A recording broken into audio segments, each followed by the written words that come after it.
I was the first of all my family, aunts, uncles, brothers, cousins, anybody to ever get a college degree. So the Greek system was not part of my family tradition. Before pledging, I had heard about the SIGEP house, and I thought that sounded cool.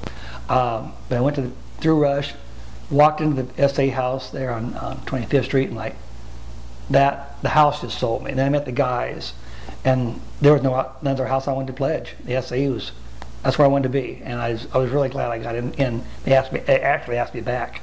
After I pledged, I showed my dad my little True Gentleman card, and he read that, and he just said, if you can live up to that, you'll be a successful person, no matter what kind of career you get into. I thought that was kind of cool for him to say something like that, because just blue-collar worker, and here's a cool college kid.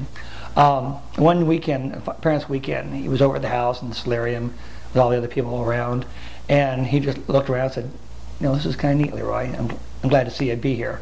And I was probably, I felt like he was proud of me, and I was proud of him to be able to see the house, see where I joined, and hopefully real soon we'll be able to take our friends back to the house again and be proud of it. If I had not joined the fraternity while going to school, because I worked so much, I would have went to school, went to work, went home. Went to school, went to work, went home. And I may have made some friends, but most dorm people had their friends, most fraternity heads had their friends, and it's hard to make friends on campus. You can meet people to say hi to, but you don't know anybody really. By joining the fraternity, it just enlightened and golden, made my years during college so much more memorable, because I made friends, I bonded with people, I made friends that people the rest of my life I was friends with them. People I contact right now. I mean, I hear an email from someone that's like, oh yeah, I remember him. And you put a smile on your face because that name just brings back the memories of while you're going to school.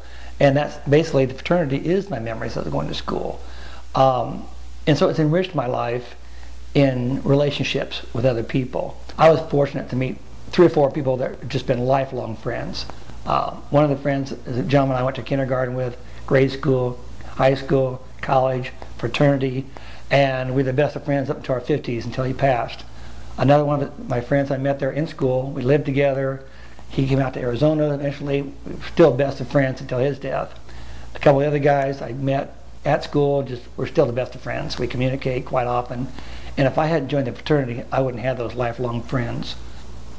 A lot of my fondest memories I can't put on tape, and anybody that went to school with me might understand that. My wife never worries about hearing some of my past adventures in high school, but she doesn't want to hear about my college adventures.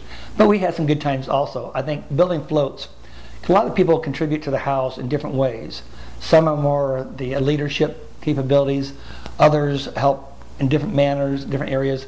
Myself, I was more of a physical person, and because I worked so much, I had a little less time to do. Many of you remember Brother Bob Tucker. He was a very, very close friend of mine, and we worked on floats every year. We spent hours and hours on floats trying to figure out what we were going to do, how we were going to do it. But that was a lot of fun, and we contributed a lot in that way.